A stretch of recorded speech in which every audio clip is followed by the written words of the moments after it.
And when did you get appointed? Oh goodness, April the 26th. I put believe. I put the thing out on our Facebook page. Actually, you were the first. That's what we do, Michael. As soon as I saw it, I was like, oh, hey, because you told me that was going to happen. Right. So I was kind of on the lookout for it. All right, for Giddy's there, your first and last name? Courtney Banks-McLaughlin. And spell all your names. Courtney, Banks, Banks, McLaughlin, McLaughlin. Is the L capital or small? The L's capital. So it's MC capital L. Correct. Okay. Now, Banks hyphen. when we put it underneath, I think it's all capital. It doesn't make a difference. Okay. But as I type it in the script, I'll make sure it's right. This is day after Mother's Day. You and I talked some time ago and said we were going to talk about your incident with your daughter, and you haven't spoken with anyone about that. I have not. First of all, our condolences for your loss. We came here. I think you're meeting with your pastor and some folks and planning some arrangements and things when that happened. It's been about 7 months. 7 months. Yeah. October. How you doing? I'm taking every second at a time. When you when this happened, there was not much details about it. Make sure my phone is on. What can you share about what happened? Senseless, kids being reckless, playing with guns. And she when you say kids, friends or? A friend, the person who shot and killed my daughter was allegedly playing with a gun. And did it happen here, somewhere else? No, it actually happened at his home. Was he acquaintance to him, like boyfriend, girlfriend? They were dating, same classroom. They go to the same school. And was it his parents' gun or his?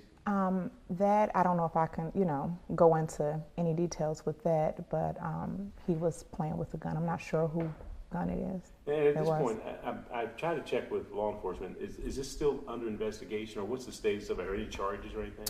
I can't get into that, especially to considering it was a minor. So a lot of information is, of course, by them being juveniles, can't be publicized or names or anything. But it's been tough for you and your family. So just talk about how you've been dealing with it. It's been definitely difficult, very unexpected. As a mother, I'm grieving.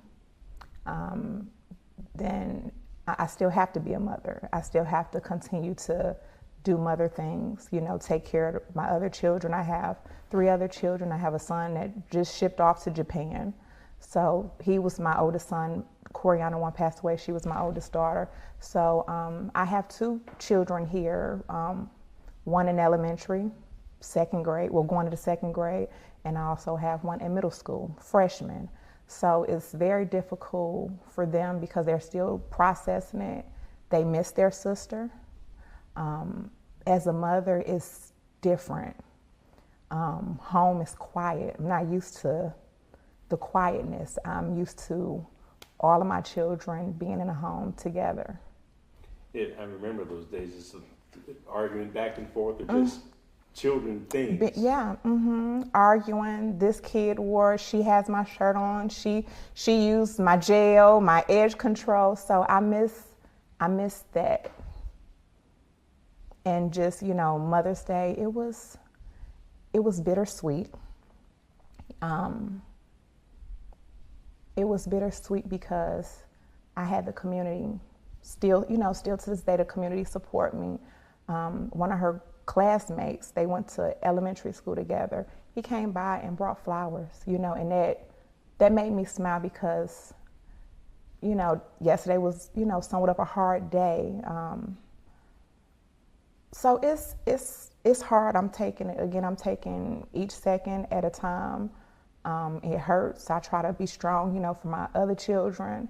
Of course, me being on council, it's still juggling, just having to juggle everything.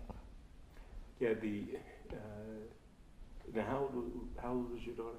When she passed away, she was 15. Her birthday was that following month, so that was her 16th.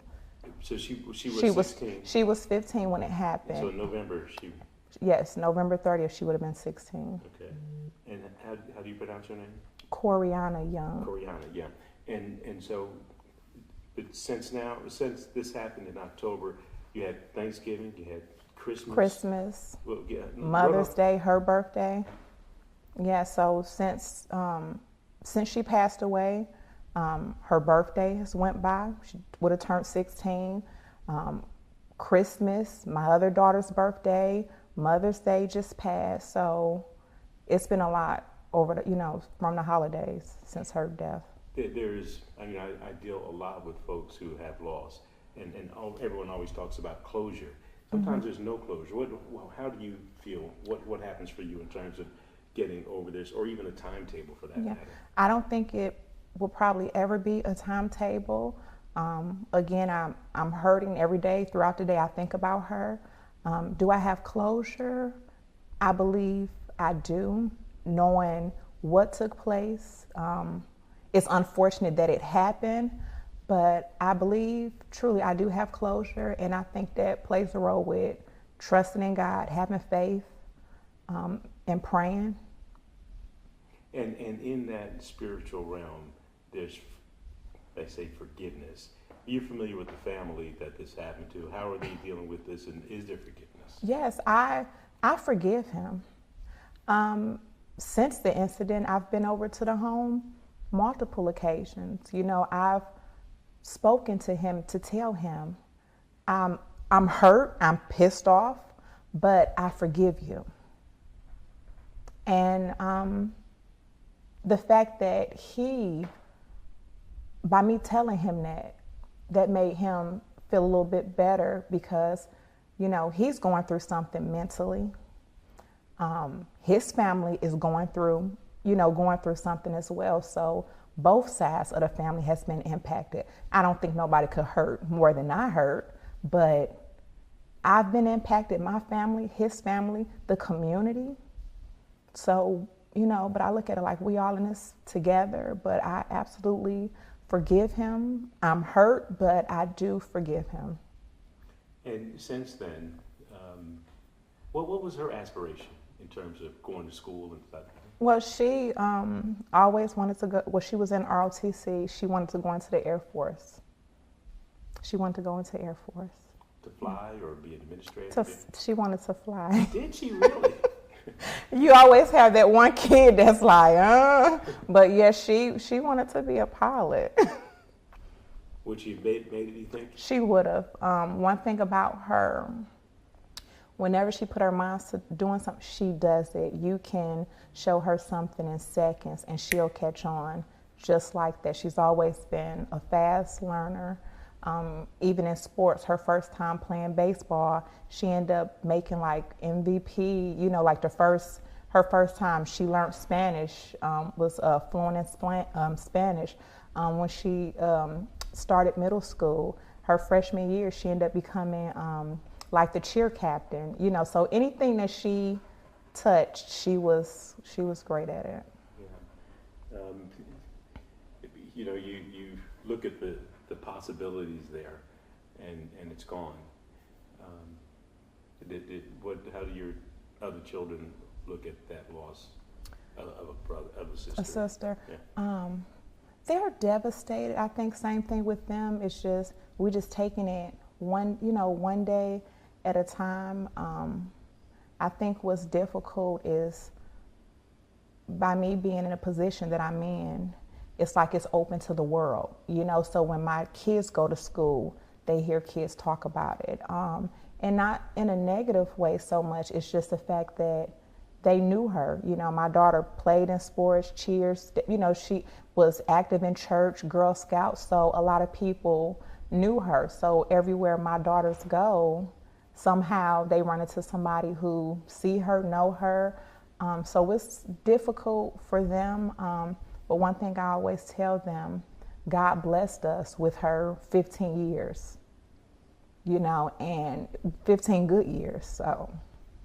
You and I were talking when I was on the way over here about a parent not expecting to bury a child before death. Talk about that a little bit, because I can't imagine what you're going through. Yeah.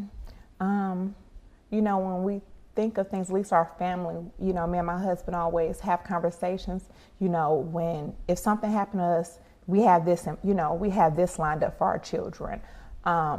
This was unexpected. You know, we would have never thought in a million years we're worried about us living, you know, or not being here for a certain period of time and the kids having to figure it out without us being here. But we're trying to figure it out without my daughter being here, without our daughter being here. So it's a struggle. But one thing too is that the relationship that we have, like she's always going to be in our memory because she played such a vital role. She was like second mom, you know, she's my oldest, you know, my first daughter. So having her showed me how to be a mother. And now you're on the Crime Commission? Yes, too, I do want to thank Governor Roy Cooper for appointing me for the Governor's Crime Commission. And you had your first meeting last week. We had our first meeting this past Thursday, which I'm definitely excited about serving and being a part of this board because that shows transparency. You know, we have individuals that's on the board who are that's in law, officers, deputies, mental health. So just to be able to serve on that board, to bring ideas, to help fund cities within a state because it's on a state level. So we see different crimes going on in different cities. So just being able to have that opportunity to help support them financially through grants is going to be it's going to be a great thing. Yeah, I'm sitting here and I see your tears. Those tears have nothing to do with the Crime Commission. So what's going through your head right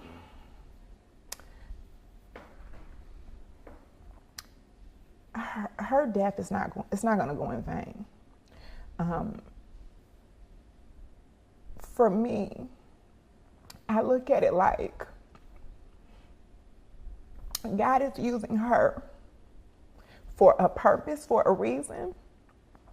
The position I'm in, I'm able to connect with other individuals who experience this and make it a little bit more personal, in my opinion, because you have individuals in different positions who may only see things from one way. In my case, I'm looking at things on city council, looking at on that type of lens, and as a mother who experienced a death of a child. So I think it's going to be a little bit different on the way the board and just the community look at things. This is a tough time. We have children killing children. Yes. And it is, I mean, not accidental. Mm-hmm. I mean, you see the reports from the Fayetteville City Police. On a regular, yes. How do we change this? What has to change? I think, of course, as parents, you know, we have to have these conversations with our children. The school system, our kids spend majority of their time more so at school than they do anywhere else. Mentorship, because I think that's where it starts. So I think we need more programs within the school system. Our community, we need to come together and try to stop it. I think a lot of times the community, we're afraid to get in the middle. When we see things, we turn our head and not speak up. I think once the community start doing a little bit more of that, going back to how it used to be, where you have your grandmama or the neighborhood watching, observing the kids. Nowadays, people are afraid to say something or to correct a kid when they're in a wrong. They're fearful of what their parent, is going to do or say. I remember back in the day when kids argued or had fights, you used to be able to go to the school and have a parent conference with both parents. They no longer do that because they fear of parents getting into it, so it's hard. I think mental health play a role in it. Poverty, a lot of kids are angry, hurting, not Not saying that's okay to harm other people, but it's just so much. And I think if we had the answers, we wouldn't have this problem. So I just think as a community, we just have to continuously work together to try to fix this issue. Is there anything else you want to add? You would want someone to know if there's something that you want to make sure I put in this story. What would you want me to make sure I put in? I would tell mothers, fathers, family members who've lost loved ones due to gun violence, stay strong, stay prayed up. To the community, reach out, communicate with other people, console them. When you see people out on the street, speak to them. You never know what they're going through. I've seen people tell me, or even sometimes felt that way myself, like I can just go in my room and just lock myself in there forever. But just the fact that somebody said good morning or me saying hello to somebody else can change their whole mindset. So I think we just have to love each other more. You want to get Toots? Yeah. Now he's going to get a shot of us sitting here. Did you want to get